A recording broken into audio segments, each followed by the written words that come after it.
No Jumper, coolest podcast in the world, and I'm in here today with 2kBaby. It's been a long time coming. It has been, man. How should we start this? Should we talk about it? Yeah, let's talk about it, man. Let's talk about it. You hit me up to interview you in, I don't know, probably like 2017? Yeah. And I think, actually it might have been 20, because I remember I blew like 2018, 2019. Okay. So it might have been like 2019 type shit, 2019, 2020. And I said no at the time because for the record, my perspective was that yes, you had a wave going, but I like tapped into a few of the other interviews and I felt like you weren't really like giving that much on a lot of other interviews. Yeah, man, you called me boring on Twitter, Adam. Did I? Yeah, you called me boring, bro. I didn't know we took this to Twitter. I was like, damn, I went on there and I seen like you had just responded to like, you know, like why I hadn't been on the platform yet. And it was like, I just feel like he's boring straight up. But at the same time, I was like, nah, I respect it though, because you keep it in a bean, you keep it in 100. And then that kind of made me like, you know, I be looking at everything from a lot of different perspectives.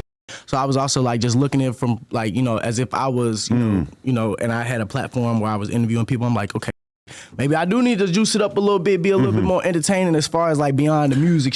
You know what I mean? I think at that time too, because you were signed at that time, right? Yeah, I was. And you had the full label push behind you at that moment. And I feel like I was in a weird state too, where I was kind of used to all these rappers coming up organically and stuff. And then I started to feel like during the SoundCloud era, it felt like all this just happening naturally. And then I started to feel like around like 2018, 2019, that it just felt like the labels were always like trying to push the hot new artists on me type. I understand that, but I'm gonna keep it a bean with you. Like that wasn't even the case with me, and it could have been. And looking back, like for example, like Columbia, the artists that they was grabbing, they grab their artists and take over the internet with their ass, like real shit. You know what I mean? I had caught my wave, my internet wave. I spent my last little $1,000, $2,000 on my little freestyle video, paying as many people I could to get it reposted, and then it generated this momentum. And that's when the label came. That's when Warner came, picked me up, and once I had signed a deal to Warner, after I signed that deal, not one song I dropped from that point forward had been pushed or went the way that my original song went before I got with the label. You know what I mean? And to be honest though, I regret it just because when I listen to your old and your new shit, you were very ahead of the time ahead of the times on what is basically like the dominant style of rap now, which is basically like melodic rap, but street it being said in more of like a sing-songy R&B type way. I'm trying to go beyond that. Like you just said, now that is like the main. You feel me? What I was doing back then, that's not really that special now because everybody doing that shit. So now I'm kind of trying to lean out of the. I mean, I'm still always gonna do the melodic rap because that's my core fan base. But I'm trying to do like real, more grand, bigger sounds than just hip hop, just rap. You know what I mean? Like I know I got a voice, so I'm really trying to get into like real music, like singing and all that type of. You know? Yeah, because some of the newer stuff does sound even more like you're really trying to kind of go outside rap. Like it's actually kind of crazy watching the video and you got like 20 kids in a parking lot like that all kind of look like you type shit, and then you're doing music that doesn't really sound like hip hop or street rap at all. Facts. And it's also a throw off too, because like if you ever be around me and just listen to the music I listen to on a regular basis in the car and shit like that, like I listen to listen to like same a lot of young listen to, you feel me? So you can be listening to drill or whatever, and then when you actually are making music, your brain doesn't go that direction? Yeah, but when I'm making music though, like, I don't know, it's like, I can only produce like my sound, like,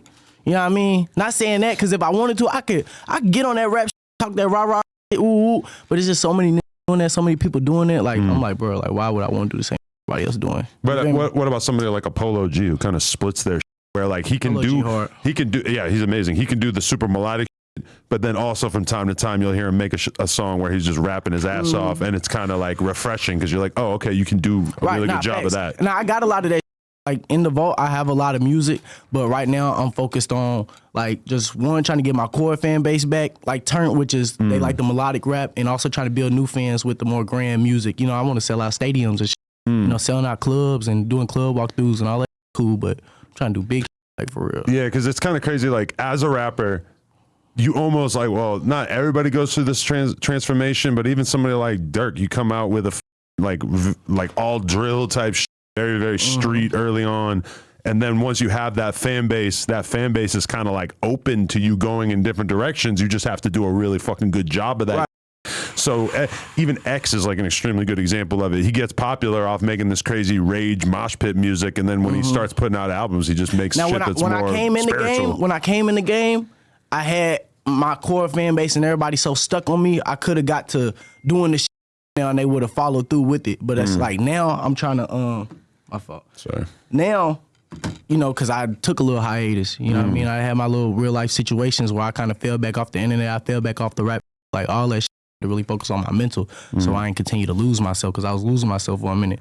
So losing yourself how? Just really like just not putting all my energy into focusing on me. You know what I mean? I was focused on trying to please everybody else and save everybody else and make sure everybody else happy. You know what I mean? Before I make sure I'm happy. You know what I mean? And doing what I feel is right. I'm trying to do what everybody else telling me. Like, you feel me? I had so many people around me. You know, when I got on, I was so focused on remaining a real.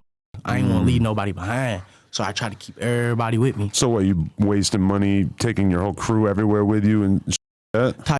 Like what a lot of rappers do when they get on, you know, you get a crib. You know what I mean? I grew up, you know, watching my favorite rappers be turned, you know, in fat cribs with they and shit. So when I got turned, I'm like, finna do the same shit. Got me crib, had 6, 7 Louisville with me. You know what I mean? All day, every day. You feel me? Definitely. Yeah, I mean, I've heard from a lot of people. I was watching a Hit Boy interview the other day. He was talking about as soon as he took off as a producer, he gets a crib and he got a whole gang. He's even worse because he's in LA, so his homies are like right there. So all of a sudden the house is filled up with 20 dudes that he really got love for. But once you're like the only successful one, you're basically like setting up a scenario where if you're affording them their whole lifestyle, you're gonna lose all your friends. You're enabling them. Yeah, you know, you're enabling them. And I try to put a lot of my positions where I didn't have to continue to enable them. You know what I mean? I try to put them in positions where a few months from now, you tell me hop in the car with you while you go grab a new car off the lot or something like that. You know what I mean? But you know, that didn't play out how I thought it was gonna play out. You know, and I couldn't continue to do that shit.